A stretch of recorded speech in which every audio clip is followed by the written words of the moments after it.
भाइयों, आप लोगों को तो पता ही है कि आरआरबी एलपी की वैकेंसीज ऑलरेडी निकल चुकी हैं और बल्कि एक महीना होने वाला है। बल्कि आपकी लास्ट डेट भी एकदम पास आती जा रही है। सिर्फ 4-5 दिन बचे हुए हैं। तो आज का इस वीडियो में हम बात करेंगे कि जोन वाइज वैकेंसीज और कैटेगरी वाइज वैकेंसीज कितनी कितनी हैं। और वो जानना आपके लिए काफ़ी ज़रूरी है, क्योंकि आपको तो रूल्स पता ही है कि आप सिर्फ एक ही जोन सेलेक्ट कर सकते हैं और जोन आपका बीच में चेंज नहीं हो सकता है। तो ये जानना बहुत ज़रूरी है कि कौन से जोन में ज़्यादा वैकेंसी है, कौन से जोन में बहुत एक कम वैकेंसी है। तो आइए इस वीडियो के माध्यम से ये जानने की कोशिश करते हैं। तो पहले तो ये देख लेते हैं कि टोटल वैकेंसीज कितनी है। अब अगर हम जोन वाइज जाते हैं तो हमें तो पता है कि टोटल 21 आरआरबी जोन्स हैं। और वो 21 आरआरबी जोन्स में जोन वाइज अगर आप देखेंगे तो टोटल जो वैकेंसीज हैं 11,127 हैं। अब बात करते हैं टॉप 5 जोन्स जिसमें सबसे ज़्यादा वैकेंसी है। तो भाई सिकंदराबाद जोन है जहाँ पे 1420 वैकेंसीज हैं। रांची उसके बाद में आता है दूसरे नंबर पे जहाँ पे 1300 है। उसके बाद मुंबई आता है जहाँ पे 1193 है। और कोलकाता जहाँ पे 841 है। और भुवनेश्वर जहाँ पे 801 वैकेंसी है। अब बात करते हैं 5 वो जोन जहाँ पे सबसे कम वैकेंसीज निकली हैं। तो अगर हम लोएस्ट वैकेंसीज की बात करते हैं तो सबसे कम में आता है मुजफ्फरपुर जहाँ पे सिर्फ 42 ही वैकेंसीज हैं। अब अगर जो कंपेयर करें हाईएस्ट और लोएस्ट से तो आप देख सकते हैं कितना बड़ा गैप है दोनों के बीच में। एक जगह पे हाईएस्ट वैकेंसी 1420 है और दूसरी जगह पे वैकेंसी सिर्फ 42 है। अब दूसरी जो सबसे कम वैकेंसीज है वो 64 है जो तिरुवनंतपुरम है। फिर पटना आता है और उसके बाद गोरखपुर आता है और उसके बाद अपना अहमदाबाद आ जाता है। अब कैटेगरी वाइज भी समझ लेते हैं कि किस कैटेगरी में कितनी कितनी वैकेंसीज हैं। तो हर बार की तरह जनरल कैटेगरीज के लिए तो हमेशा ज़्यादा ही होती है, तो 4,611 है।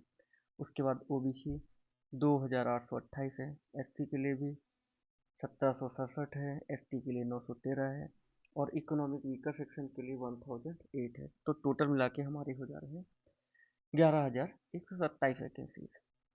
अब कंपेयर करें अगर जो 2025 पिछले साल से और इस साल से, तो हम ये देखते हैं कि 2025 में सिर्फ 9,970 वैकेंसी थी और 2026 में वही बढ़ के 11,127 वैकेंसी थी। तो इस बार जो हमारी वैकेंसीज है बच्चों, पिछले साल से काफ़ी बढ़ी हुई है। कुल मिला के अगर देखें तो 1157 वैकेंसीज हमारी इस बार ज़्यादा आई है अगर जो हम कंपेयर करें 2025 से।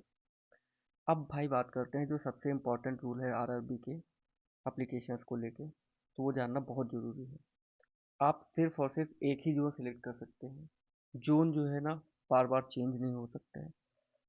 और सबसे बड़ी बात ये है, वन जोन ओनली का मतलब ये है कि अगर जो आप दूसरे जोन का एप्लीकेशन भी डाल देते हैं तो आप डिबार होने के चांसेस हैं। तो आप सबसे पहले कौन से जोन आपको बढ़िया बैठता है, आपका होम स्टेट का जोन अच्छा है या आप उस जोन में जाना चाहते हो जहाँ पे वैकेंसीज ज़्यादा हैं, वो आप सोच समझ के पूरी तरीके से ध्यान लगा के ही उसके बाद ही आप एप्लीकेशन फॉर्म और अपना आरपी जोन सिलेक्ट करें। क्योंकि उसके बाद आपका वो चेंज नहीं हो सकता है। हो सकता है कि आपको 5-10 साल काम करने के बाद ही कभी आगे कभी कोई वैकेंसीज आए या इंटरस्टेट चेंज हो तब ही आप चेंज कर सकते हैं। तो वो आप सब सोच के करना है, क्योंकि चेंज करना आरआरबी जोन बहुत ही मुश्किल है। ऐसा अगर नियम भी नहीं है। अगर जो आप इसका नोटिफिकेशन देखेंगे तो उसमें भी दिया हुआ है कि आप जोन चेंज नहीं होगा। तो भाइयों, ये सब देख करके ही एप्लीकेशन अपना डालिएगा। और एप्लीकेशन के लिए लास्ट दिन का इंतज़ार मत कीजिए, क्योंकि 14 जून का लास्ट डेट है और वो एकदम पास आ गया है। तो आप जल्दी से जल्दी अपना एप्लीकेशन भर दीजिए। और एप्लीकेशन कैसे भरना है, अगर बहुत लोगों को ऐसे भी होंगे जिनको पता नहीं होगा, तो वो हमारा एक दूसरा वीडियो है, आप उसमें भी देख सकते हैं कि ऑनलाइन एप्लीकेशन कैसे करना है। तो भाइयों, इस सब चैनल को सब्सक्राइब कर लीजिए। और अगर जो आपको ये जोन वाइज या कैटेगरी वाइज वैकेंसी डाउनलोड भी करनी है तो भी आप हमारा वेबसाइट पे जाके वहाँ से डाउनलोड कर सकते हैं, या जो आरआरबी का नोटिफिकेशन है आरआरबी की वेबसाइट से डाउनलोड कर सकते हैं। Okay, thank you.